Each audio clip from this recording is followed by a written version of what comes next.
परिचय। हे रोहित, देखो मौसम कितना अच्छा है। हाँ दीपक।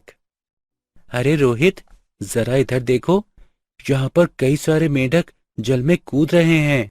ये कहाँ से निकल आते हैं?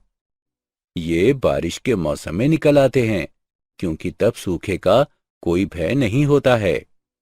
वे सांस कैसे लेते हैं? दीपक, ये एक अच्छा प्रश्न है। जल के अंदर मेढक आंतरिक गलफड़े यानी क्लोम तथा अपनी त्वचा द्वारा श्वसन करते हैं, जबकि वायु में वे अपने फेफड़ों द्वारा श्वसन करते हैं। उनकी त्वचा श्लेष्म युक्त, चिकनी तथा सदैव नम बनी रहती है।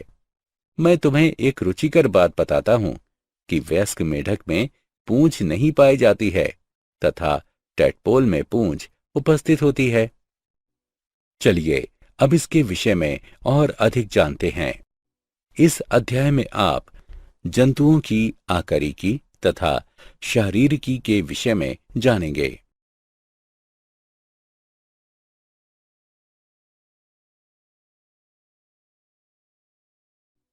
केंचुआ। केंचुआ यानी फेरेटिमा पोस्थुमा एनेलिडा संघ का प्राणी होता है। निम्न कारणों की वजह से इसका प्रयोग किस्म के अध्ययन के लिए किया जाता है। आर्कटिक तथा अंटार्कटिक क्षेत्रों को छोड़कर यह पूरे विश्व में पाया जाता है। ये आसानी से उपलब्ध हो जाता है। ये अहानिकारक होता है। अध्ययन के लिए इसका आकार सुविधाजनक होता है। इसकी आकारिकी का भली भांति अध्ययन हो चुका है।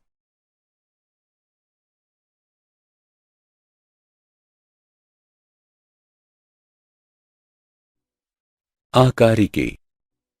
केंचुओं का शरीर लंबा, बेलनाकार तथा द्विपार्श्व सममिति का होता है।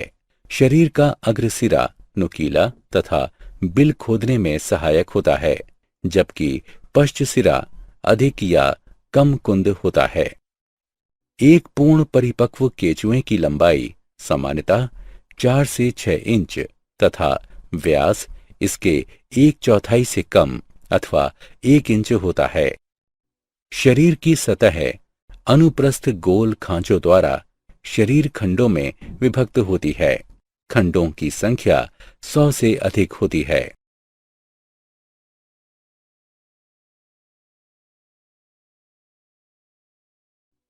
प्रोमुख यानी प्रोस्टोमियम तथा परितुंड यानी पेरिस्टोमियम। केंचुए का सर पृथक नहीं होता है।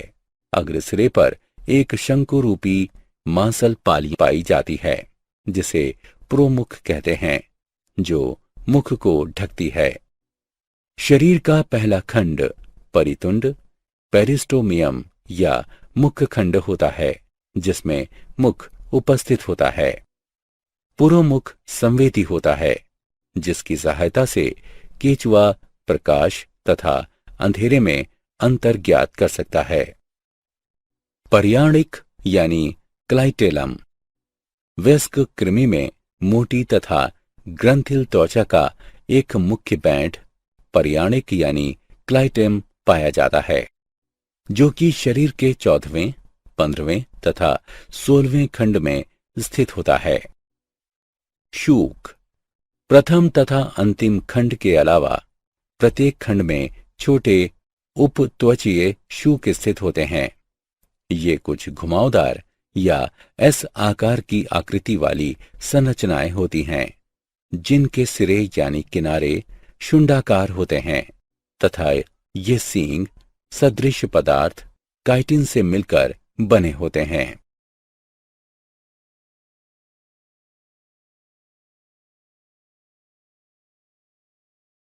शारीरिकी। केंचुए की शरीर भित्ति पतली, मुलायम, चिकनी, भूरे रंग की तथा चमकदार होती है। उपत्वचा यानी क्यूटिकल देह भित्ति की सबसे बाह्य परत होती है। उपत्वचा यानी क्यूटिकल के नीचे कोशिकाओं की एक एकल परत पाई जाती है, जिसे बाह्य त्वचीय यानी एपिडर्मल कोशिकाएं कहते हैं। परियाणिक यानी क्लाइटेलम के क्षेत्र में उपस्थित बाह्य त्वचा अत्यधिक मोटी तथा अति संवहनी यानी विशिष्ट होती है।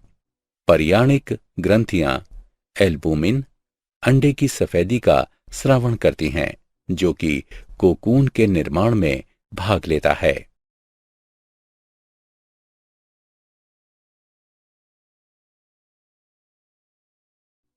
आहार नाल। केचुए की आहार नाल एक सीधी नलिका के रूप में स्थित होती है। यह प्रथम खंड में मुख से प्रारंभ होती है तथा पश्च सिरे पर स्थित गुदा में समाप्त होती है।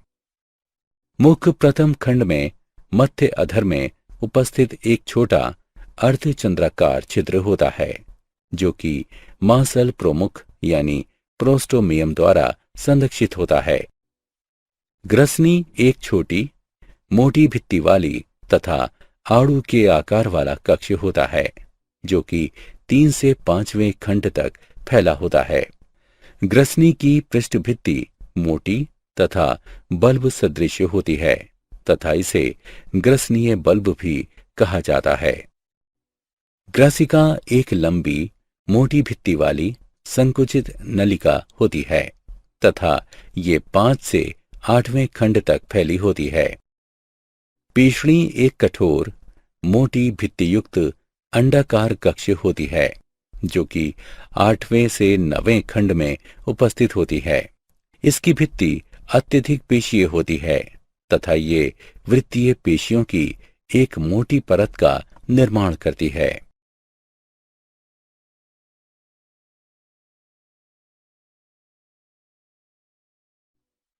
पेशणी एक लंबे नलिकादार अमाशय में समाप्त हो जाती है, जो कि 10 से 14 खंड तक फैली होती है। इसकी दीवारें अत्यधिक पेशीय तथा ग्रंथिल होती हैं तथा इसमें आंतरिक रूप से कई वलय पाए जाते हैं। आंत्र। आंत्र पतली भित्ति झुर्री युक्त बाह्य सतह वाली चौड़ी नलिका होती है, जो कि 14वें खंड के पश्चात प्रारंभ होती है। आंतरिक अस्तर में छोटे वलय पाए जाते हैं, जिन्हें अंकुर कहते हैं। ये एक अंकुर लंबा तथा सुविकसित हो जाता है तथा आंत्रवलन बनाता है, जो कि आंत्र की पृष्ठ दीवार से इसके ल्यूमेन में लटकी होती है।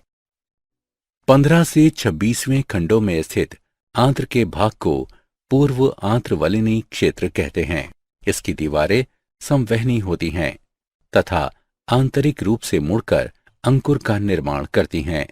इस भाग में कोई भी आंत्रवलन नहीं पाया जाता है। आंत्र का आंत्रवलन क्षेत्र 26वें खंड से शुरू होता है तथा लगभग 23-24 खंडों में फैला होता है। मलाशय अंत के 24 तथा 25वें खंड में स्थित होता है तथा इसमें आंत्रवलन तथा अंकुर नहीं पाए जाते हैं।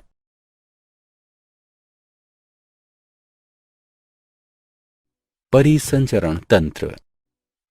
केचुए में बंद परिसंचरण तंत्र पाया जाता है, जो कि हृदय, रक्त वाहिकाओं तथा रक्त से मिलकर बना होता है।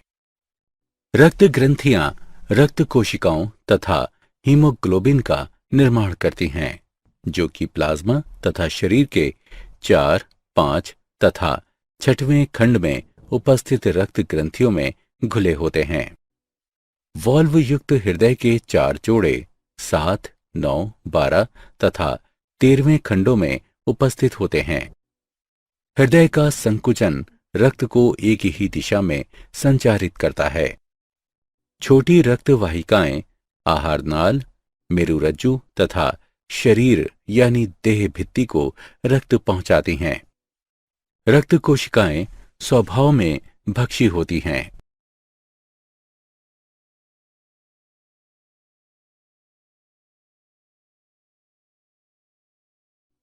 श्वसन तंत्र। इनमें केचुओं में कोई भी विशेषीकृत श्वसन तंत्र नहीं पाया जाता है। श्वसन गैसों का विनिमय त्वचा की नमी में घुलनशील तथा शरीर भित्ति के अंतर्निहित रक्त वाहिकाओं की गैसों के मध्य होता है। ये त्वचीय श्वसन कहलाता है।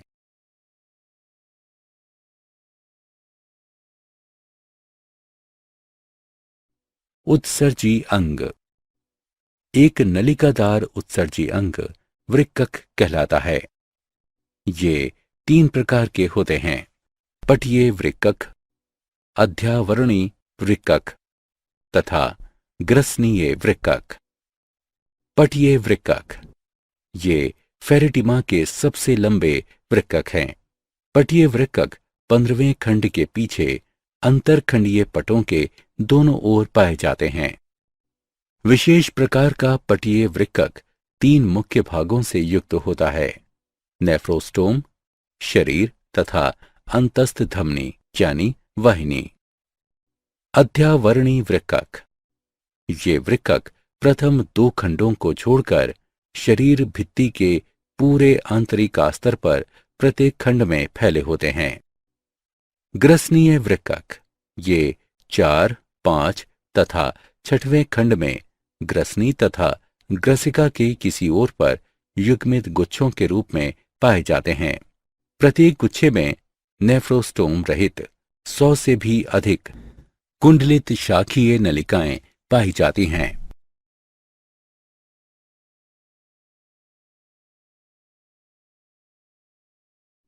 तंत्रिका तंत्र।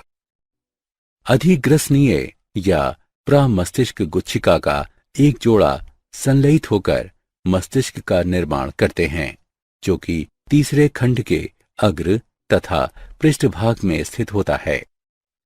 ये एक जोड़ी परिधीय ग्रसनीय की सहायता से 2 अधोग्रसनीय गुच्छिकाओं, जो कि ग्रसनी के नीचे स्थित होती हैं, उनसे जुड़ा होता है। एक दोहरा अधर मेरुरज्जु अंतिम खंड तक फैला होता है। गुच्छिकाएं मेरुरज्जु पर खंड के रूप में व्यवस्थित होती हैं।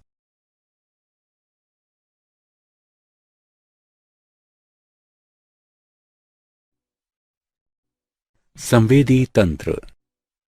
केचुए में प्रकाश और स्पर्श संवेदी अंग विकसित होते हैं, जो प्रकाश की तीव्रता के अंतर को महसूस कर सकते हैं तथा पृथ्वी के कंपन को भी महसूस कर लेते हैं। केचुए में विशेष प्रकार के रसायन संवेदी अंग होते हैं, जो कि रासायनिक उद्दीपनों के लिए प्रतिक्रिया करते हैं। ये संवेदी अंग कृमि के अग्रभाग में पाए जाते हैं।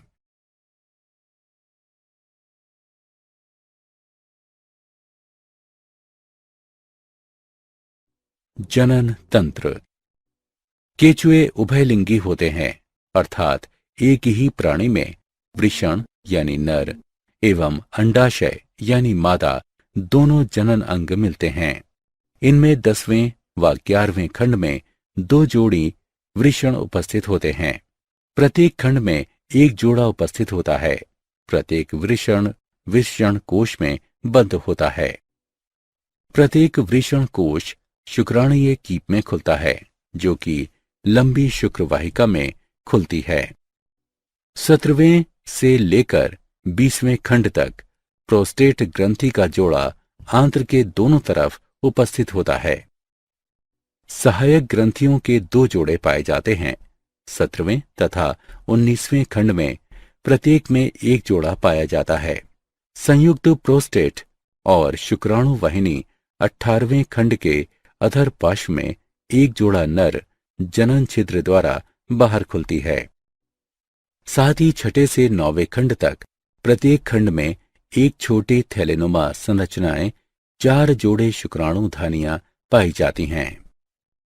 मैथुन के दौरान केचुए का एक जोड़ा शुक्राणुओं का आदान प्रदान करता है, जब तक कि शुक्राणु अंडाणु तक संवहित नहीं हो जाता, तब तक वो कोशों में संग्रहित होता है, जिन्हें शुक्रग्राहिका कहते हैं।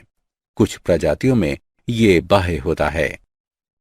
केचुआ एक कोकून को स्रावित करता है, जिसमें वो अपने अंडों को जमा करता है तथा उसका साथी शुक्राणु को संग्रहित करता है। शिशु कृमि लगभग पूर्ण विकसित किंतु बहुत छोटे रूप में कोकून से बाहर निकल आते हैं। लगभग 1 वर्ष में वे शिशु कृमि यानी केचुए पूर्ण आकार में विकसित हो पाते हैं।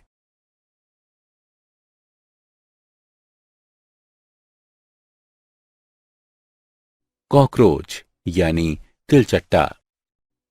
कॉकरोच लंबी श्रृंगिकाओं तथा पैरों वाले कीट हैं। आकारिकी। कॉकरोच यानी तिलचट्टे का शरीर मुख्यतः सिर, वक्ष तथा उदर क्षेत्र में विभाजित होता है। कॉकरोच में संवेदी श्रृंगिकाएं पाई जाती हैं, जो कि इन्हें आसपास के वातावरण का निरीक्षण करने में सहायता प्रदान करती हैं। कॉकरोच का सिर त्रिकोणीय होता है तथा ये शरीर के समकोण पर होता है। ये खंडों के संलयन से बनता है तथा लचीली गर्दन के कारण ये सभी दिशाओं में घूम सकता है। सिर पर एक जोड़ी संयुक्त नेत्र तथा एक जोड़ी श्रृंगिकाएं पाई जाती हैं, जो कि वातावरण का निरीक्षण करने में सहायता प्रदान करती हैं। इनके मुख में जबड़े पाए जाते हैं, जो कि ऊपर तथा नीचे के बजाय बराबर बराबर में गतिशील होते हैं तथा इनका बहुमुखी मुख इनके भोजन को काटने, चबाने, चाटने तथा गोदने में सहायक होता है।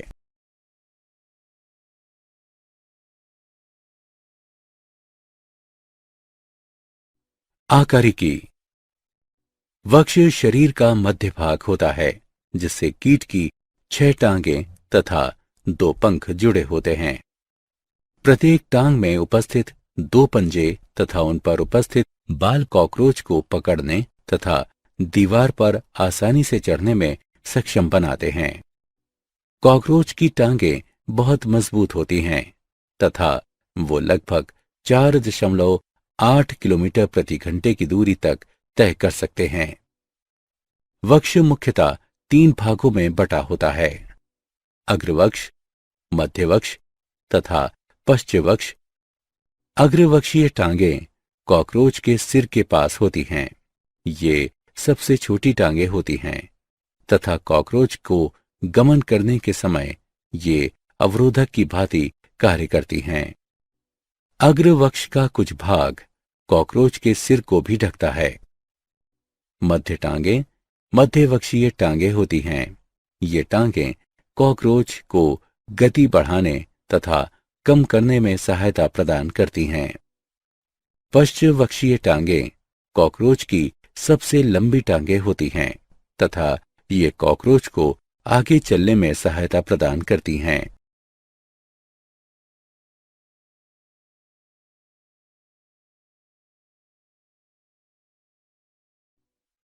उदर। कॉकरोच यानी तिलचट्टे में खंडित उदर पाया जाता है, जिसमें आंतरिक अंग पाए जाते हैं। एक नलिकाकार हृदय रक्त को अंगों तथा ऊतकों तक पहुंचाता है। रक्त रंगहीन होता है, क्योंकि इसमें ऑक्सीजन को धारण करने के लिए हीमोग्लोबिन नहीं होता है। महाधमनी रक्त को विशेष अंगों तक ले जाती है। अधिकांश रक्त रिक्त स्थानों के जाल यानी नेटवर्क द्वारा संचारित होता है, जो रुधिर गुहा यानी हीमोसील कहलाता है।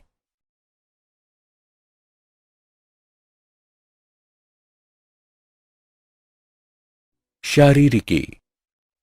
आहार नाल। आहार नाल 3 भागों में विभक्त होती है: अग्रांत्र, मध्यांत्र तथा पश्चांत्र। मुख एक छोटी पेशीय ग्रसनी में खुलता है, जिससे एक सीधी और संकरी नली ग्रसिका निकलती है। ग्रसिका एक भित्ति सदृश कोश में खुलती है, जिसे शस्थ यानी अन्नपुट कहते हैं, जो कि भोजन का संचय करता है। इसके पास में ही ग्रंथिल जठर अथवा पीषणी उपस्थित होती है। इसमें बाहर एक मोटा वर्तुल पेशी स्तर होता है तथा स्तर की उपत्वचा 6 स्थानों पर मोटी होकर उपत्वचीय दांत बनाती है। ये दांत भोजन के मोटे कणों को पीसने में सहायक होते हैं। मध्यांत्र एक संकरी एवं समान व्यास की नलिका होती है, जिसमें उपत्वचा का आस्तर नहीं होता है। अग्रांत्र एवं मध्यांत्र के संधि स्थल पर अंगुली के समान 6 से 8 अंध नलिकाएं लगी रहती हैं, जिनके सिरे बंद रहते हैं। इनको यकृतीय या जठरीय अंधनाल कहते हैं। ये पाचक रस बनाती हैं। मध्यांत्र तथा पश्चांत्र लंबी नलिकाएं होती हैं। पश्चांत्र मध्यांत्र से चौड़ी होती है। पश्चांत्र 3 भागों में विभक्त होती है: क्षुद्रांत्र, वृहदांत्र तथा गुदा।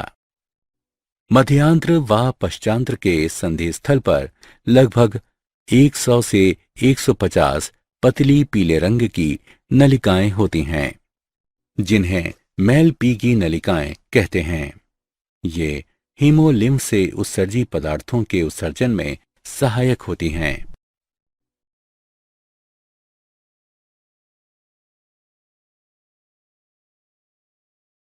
परिसंचरण तंत्र। तिलचट्टे में खुले प्रकार का परिसंचरण तंत्र होता है। इसकी रुधिर वाहिनियां अल्प विकसित होती हैं और रुधिर गुहा में खुलती हैं तथा उसी में सभी अंतरंग अंग डूबे रहते हैं, जिसे रुधिर लसिका कहते हैं। रुधिर लसिका हीमोलिम्फ रंगहीन प्लाज्मा व रुधिर राणुओं से बना होता है। हीमोलिम्फ रंगहीन प्लाज्मा तथा रुधिराणुओं यानी हीमोसाइट से मिलकर बना होता है, जो कि कॉकरोच के रक्त को सफेद रंग प्रदान करता है। कॉकरोच का हृदय वक्ष तथा अधर की मध्य पृष्ठीय रेखा के पास स्थित होता है। हृदय आगे चलकर कीपाकार कोष्ठकों में विभेदित होता है, जिसमें दोनों तरफ आस्य होते हैं।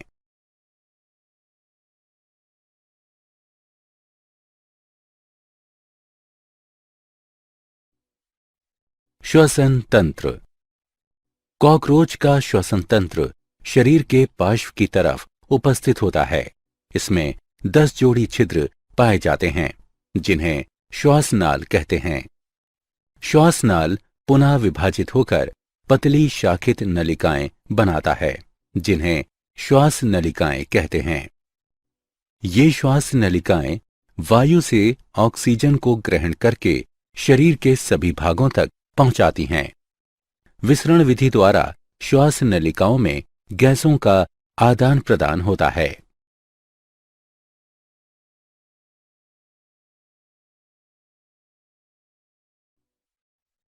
उत्सर्जी तंत्र। कॉकरोच में उत्सर्जन मैलपीगी नलिकाओं द्वारा होता है, जो कि आहार नाल में मध्यांत्र तथा पश्चांत्र के संयोजन पर उपस्थित होती हैं। मैलपीगी नलिकाएं ग्रंथिल तथा रोमयुक्त कोशिकाओं द्वारा आस्तरित रहती हैं, जो कि नाइट्रोजनी अपशिष्ट पदार्थों का अवशोषण करके उन्हें यूरिक अम्ल में परिवर्तित कर देती हैं। इस प्रकार का उत्सर्जी तंत्र यूरिक अम्ल उत्सर्गी कहलाता है। तंत्रिका तंत्र। कॉकरोच में तंत्रिका तंत्र एक श्रेणीबद्ध खंडीय व्यवस्थित गुच्छिकाओं का बना होता है, जो कि शरीर के अधर तल पर पाई जाती हैं तथा युग्मित अनुदैर्ध्य ये संयोजक से जुड़ी रहती हैं। 3 गुच्छिकाएं वक्ष क्षेत्र में तथा 6 गुच्छिकाएं उदर क्षेत्र में स्थित होती हैं। मस्तिष्क सिर के क्षेत्र में अधिग्रासिका गुच्छिका द्वारा निरूपित किया जाता है, जो कि संवेदी अंगों, श्रृंगिकाओं तथा संयुक्त नेत्रों को तंत्रिकाएं भेजता है। जनन तंत्र। कॉकरोच द्विलिंगी होता है। नर प्रजनन तंत्र में एक जोड़ी वृषण पाए जाते हैं, जहां से शुक्रवाहक नीचे की तरफ स्थित होते हैं तथा शुक्राशय द्वारा होती हुए स्खलनीय वाहिनियों में खुलते हैं। स्खलनीय वाहिनियां शुक्राणुओं को परस्पर एक बंडल में बांधे रखती हैं, जिसे शुक्राणुधर कहते हैं। शुक्राशय नर गोनोफोर में खुलता है, जो कि गुदा की अधर सतह पर उपस्थित होता है। प्रजनन सहायक ग्रंथि 6वें और 7वें उदर खंडों में उपस्थित होती है। नर युग्मन प्रवर्ध यानी गोनोफोफिस द्वारा बाह्य जनन छिद्र निरूपित होते हैं। मादा प्रजनन तंत्र में दो बड़े आकार के अंडाशय होते हैं जो उदर के 2 से 6वें खंड में शरीर के पार्श्व पर स्थित होते हैं। प्रत्येक अंडाशय 8 अंडाशयी नलिकाओं के समूह का बना होता है जिसमें परिवर्तित हो रहे अंडों की एक श्रृंखला पाई जाती है। ये अंडाशय एक अंडवाहिनी से जुड़े होते हैं जो कि जनन कक्ष में खुलती है। इसके अतिरिक्त 6वें खंड में एक जोड़ी शुक्राणुधानी उपस्थित होती है जो जनन कक्ष में खुलती है। मैथुन के दौरान नर कॉकरोच मादा के अंडवाहिनी में शुक्राणुओं को स्थानांतरित कर देता है। ये निषेचित अंडे एक संपुट यानी कैप्सूल में लिपटे होते हैं जिसे अंड कवच कहते हैं। फिर ये संपुट भोजन के स्रोत के निकट उपयुक्त सतह पर त्याग दिए जाते हैं। प्रत्येक अंड कवच में लगभग 14 से 16 अंडे होते हैं। इस प्रकार कॉकरोच में निषेचन, आंतरिक तथा परिवर्धन पैरामेटाबोलस होता है जो कि अर्भक अवस्था का अनुकरण करता है। मेंढक। मेंढक उभयचर होता है। ये स्वच्छ जल जैसे नालियों, तालों, तालाबों, झीलों, धीरे बहने वाली धाराओं आदि तथा जल निकायों के पास नमी वाली भूमि में भी पाया जाता है। ये जीवन की उभयचर प्रणाली के लिए निम्नलिखित अनुकूलनों को दर्शाते हैं। त्वचा श्वसन का एक मुख्य सहायक अंग है जिसके लिए ये इसे नम बनाए रखता है। जल में छलांग लगाकर शत्रुओं से स्वयं की रक्षा करते हैं। निषेचन तथा परिवर्धन जल में होते हैं। आकारिकी। मेढक का शरीर सिर तथा धड़ में विभाजित होता है। गर्दन तथा पूंछ अनुपस्थित होती हैं। त्वचा 2 भिन्न परतों, बाह्य उपत्वचा तथा आंतरिक त्वचा से बनी होती है। ये संयोजी ऊतक कोशिकाओं तथा तंतुओं, रक्तवाहिकाओं तथा कोशिकाओं, मेरु तंतुओं तथा कोमल पेशीय तंतुओं से बनी होती हैं। त्रिकोणीय आकार का सिर धड़ भाग से जुड़ा होता है। आंतरिक मुख एक विस्तृत अनुप्रस्थ छिद्र होता है। मुख के ऊपर एक जोड़ी कर्णपाली कम दूरी पर उपस्थित होते हैं। दोनों तरफ आंखों के ठीक पीछे एक वर्णक कर्णपटह यानी टिप्नेपम उपस्थित होता है। आंखें ऊपर तथा नीचे की पलकों द्वारा संरक्षित होती हैं। धड़ अग्रवक्ष तथा पश्च उदर में बटा होता है। धड़ में अग्रपादों तथा पश्च पादों का एक जोड़ा पाया जाता है। प्रत्येक अग्रपाद में निकटस्थ ऊपरी भुजा, मध्य अग्रभुजा, कलाई तथा हाथ की उंगलियां पाई जाती हैं। पश्चपाद अग्रपाद से अधिक लंबे तथा अधिक मजबूत होते हैं।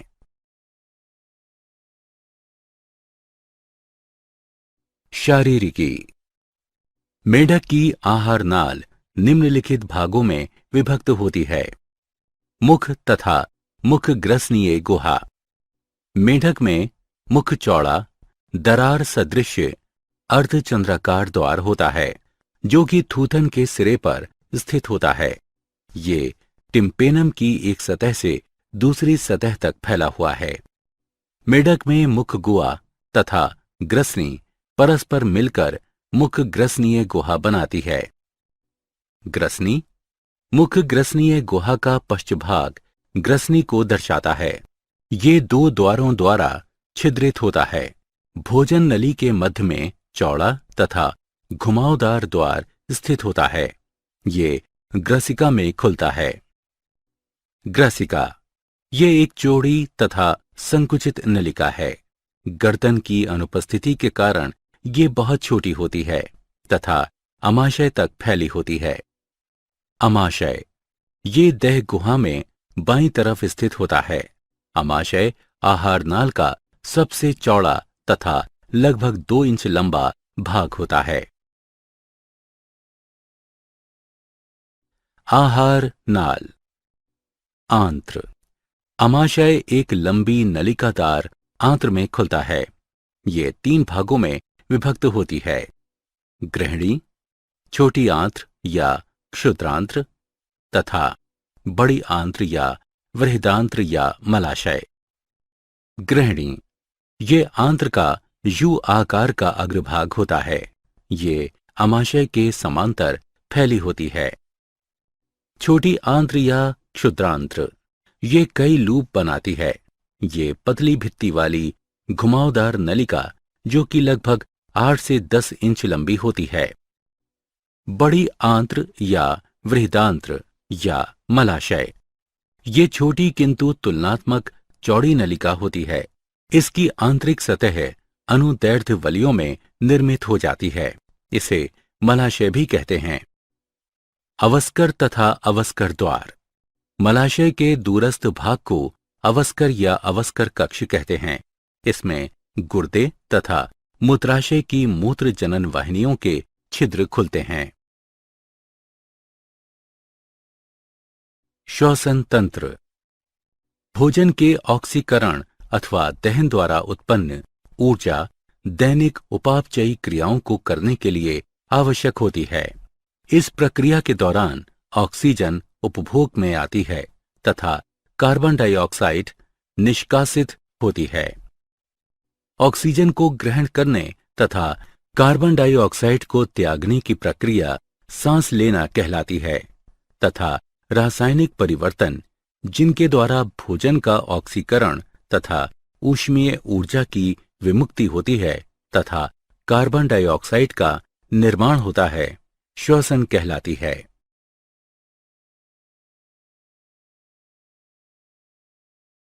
परिसंचरण तंत्र। मेंढक में सुविकसित बंद प्रकार का परिसंचरण तंत्र पाया जाता है। इनमें रुधिर संवहन तथा लसिका तंत्र भी पाया जाता है। रुधिर संवहन तंत्र के अंतर्गत हृदय, रक्तवाहिकाएं तथा रक्त शामिल होते हैं। हृदय त्रिकक्षीय होता है तथा इसमें 2 अलिंद तथा 1 निलय होता है। हृदय एक झिल्ली में हृदय आवरण से ढका होता है। एक त्रिभुजाकार संरचना जिसे शिराकोटर यानी साइनस वेनोसस कहते हैं, हृदय के दाहिने अलिंद से जुड़ा रहता है तथा ये मुख्य शिराओं जिन्हें महाशिरा कहते हैं, इनसे रक्त ग्रहण करता है। हृदय की अधर सतह पर निलय एक थैलीनुमा रचना धमनी शंकु में खुलता है। हृदय शरीर के सभी भागों से रक्त को एकत्रित करता है तथा शरीर के सभी भागों में धमनियों तथा शिराओं द्वारा शरीर के सभी भागों में रक्त को प्रवाहित करता है। मेढक में यकृत निवाहिका तंत्र तथा वृक्कीय निवाहिका तंत्र पाए जाते हैं। यकृत निवाहिका तंत्र यकृत तथा आंत्र के मध्य एक विशिष्ट शिरीय संबंध होता है, जबकि वृक्कीय निवाहिका तंत्र वृक्क तथा शरीर के निम्नतम भागों का विशिष्ट शिरीय संबंध होता है। रक्त प्लाज्मा से बना होता है। 3 प्रकार के रक्त कणिकाओं के नाम निम्न हैं। रक्ताणु, लाल रक्त कणिकाएं। श्वेताणु, श्वेत रक्त कणिकाएं। पट्टिकाणु यानी प्लेटलेट्स। रक्ताणुओं यानी लाल रक्त कणिकाओं में केंद्रक पाया जाता है तथा ऑक्सीजन तथा कार्बन डाइऑक्साइड के परिवहन के लिए इनमें एक लाल वर्णक हीमोग्लोबिन पाया जाता है। रक्त की तुलना में लसिका में कुछ प्रोटीनों, रक्ताणुओं तथा प्लेटलेट्स का अभाव होता है। उत्सर्जी तंत्र। उत्सर्जन उपापचय के परिणाम स्वरूप बनने वाले अपशिष्ट पदार्थों के उन्मूलन की वह प्रक्रिया है जिसमें हानिकारक उत्पाद शरीर से बाहर त्याग दिए जाते हैं। मेढक में वृक्क का एक जोड़ा मुख्य उत्सर्जी अंग होता है। वृक्क की सूक्ष्म संरचना कई लच्छेदार नलिकाओं की उपस्थिति को दर्शाती है, जिसे मूत्रजन नलिकाएं कहते हैं। मूत्रजन नलिकाएं शीर्ष के रूप में प्रारंभ होती हैं, जिसमें दो भित्तियां पाई जाती हैं, जो कि ग्रंथिल उपकला की चपटी कोशिकाओं द्वारा आस्तरित होती हैं। तंत्रिका तंत्र। तंत्रिका तंत्र न्यूरॉन से बना होता है। तंत्रिका तंत्र तीन मुख्य भागों केंद्रीय तंत्रिका तंत्र, परिधीय तंत्रिका तंत्र तथा स्वायत्त तंत्रिका तंत्र से मिलकर बना होता है। शरीर में मस्तिष्क का महत्व यह है कि वह शरीर की कोशिकाओं, ऊतकों तथा अंग तंत्रों के कार्यों का समन्वय तथा नियंत्रण करता है, जिससे कि वे एक इकाई के रूप में कार्य कर सकें। मेंढक का मस्तिष्क तीन भागों अग्र मस्तिष्क, मध्य मस्तिष्क तथा पश्चिम मस्तिष्क में विभक्त होता है। अग्र मस्तिष्क में घ्राण पालियां, जुड़वां, युग्मित, प्रमस्तिष्क गोलार्ध और केवल एक अग्र मस्तिष्क पश्च होते हैं। मध्य मस्तिष्क एक जोड़ा दृक्पालियों का बना होता है। पश्चिम मस्तिष्क अनुमस्तिष्क एवं मेडुला ऑब्लांगेटा का बना होता है। जनन तंत्र। मेंढक के नर जनन अंग के अंतर्गत एक जोड़ी वृषण, 10 से 12 जोड़ी शुक्र वाहिकाएं तथा एक जोड़ी मूत्र जनन नलिका या मूत्र नली आते हैं। वृषण हल्के पीले रंग के अंडाकार या बेलनाकार संरचना वाले होते हैं, जो कि लंबाई में 1 इंच के होते हैं।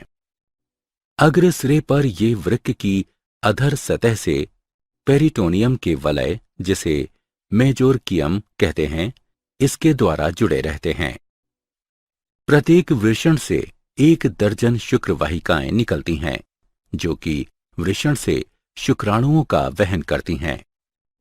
मूत्र नली बाह्य जनन उत्पादों को शरीर से बाहर निकालती हैं, इसलिए ये मूत्र जनन नलिकाएं भी कहलाती हैं। मादा जनन तंत्र। मेंढक के मादा जनन अंग में एक जोड़ी अंडाशय, एक जोड़ी अंडवाहिनियां तथा एक जोड़ी मूत्रवाहिनी होते हैं। अंडाशय की जोड़ी देह गुहा के पश्चभाग में स्थित होती है तथा पेरिटोनियम के एक दोहरे वलय, जिसे मेजोवेरियम कहते हैं, इसके द्वारा पृष्ठ देह भित्ति तथा वृक्क की बाहरी सतह से जुड़ी होती है। अंडाशय में कई पालियां पाई जाती हैं, जिनमें से प्रत्येक जनन उपकला से आस्तारित होती है। अंडवाहिनियां 2 बहुत लंबी तथा मोटी भित्तियों वाली घुमावदार नलिकाएं होती हैं। अंडवाहिनी 3 क्षेत्रों में विभक्त होती है। अंडवाहिनीय कीप। ये अंडवाहिनी का कीपाकार सबसे आगे वाला भाग है, जो कि चौड़े अंडवाहिनीय द्वार या आशय द्वारा देह गुहा से संचारण करता है। मध्य कुंडलित भाग। अंडवाहिनी का मध्य भाग लंबा, संकरा तथा अत्यधिक कुंडलित होता है। गर्भाशय। अंडवाहिनी का पश्चभाग पुनः चौड़ा होकर गर्भाशय अंडकोश का निर्माण करता है। मेढक में निषेचन बाह्य होता है। क्या आप जानते हैं, सर जॉन बी गुरडोन द्वारा केंद्रक प्रत्यारोपण यानी ट्रांसप्लांट तथा कोशिका विभेदन। मेढक की आंत्र में से एक कोशिका का केंद्रक मेढक के अंड में प्रत्यारोपित किया जाता है, जो कि एक सामान्य मेढक को जन्म देता है। यह प्रयोग भ्रूणीय विकास के दौरान जीन्स के नियंत्रण के अध्ययन में सहायता करता है। सारांश। आइए हमने जो कुछ सीखा है उसे संक्षेप में दोहराएं। केचुए का शरीर लंबा, बेलनाकार तथा द्विपार्श्वीय सममिति वाला होता है। केचुए में सिर पृथक नहीं होता है तथा प्रथम तथा अंतिम को छोड़कर केचुए का प्रत्येक खंड में छोटे शूक उपस्थित होते हैं। केंचुए की आहार नाल प्रथम खंड में मुख से प्रारंभ होकर पश्च सिरे पर स्थित गुदा पर जाकर समाप्त होती है। केंचुए में बंद प्रकार का परिसंचरण तंत्र पाया जाता है। केंचुए में कोई भी विशेष प्रकार का श्वसन तंत्र नहीं होता है। केंचुए में प्रकाश और स्पर्श संवेदी अंग विकसित होते हैं, जो प्रकाश की तीव्रता के अंतर को महसूस कर सकते हैं तथा पृथ्वी के कंपन को भी महसूस कर लेते हैं। केंचुए उभयलिंगी होते हैं, अर्थात एक ही प्राणी में वृषण यानी नर एवं अंडाशय यानी मादा दोनों जनन अंग मिलते हैं। कॉकरोच लंबी श्रृंगिकाओं तथा पैरों वाले कीट हैं।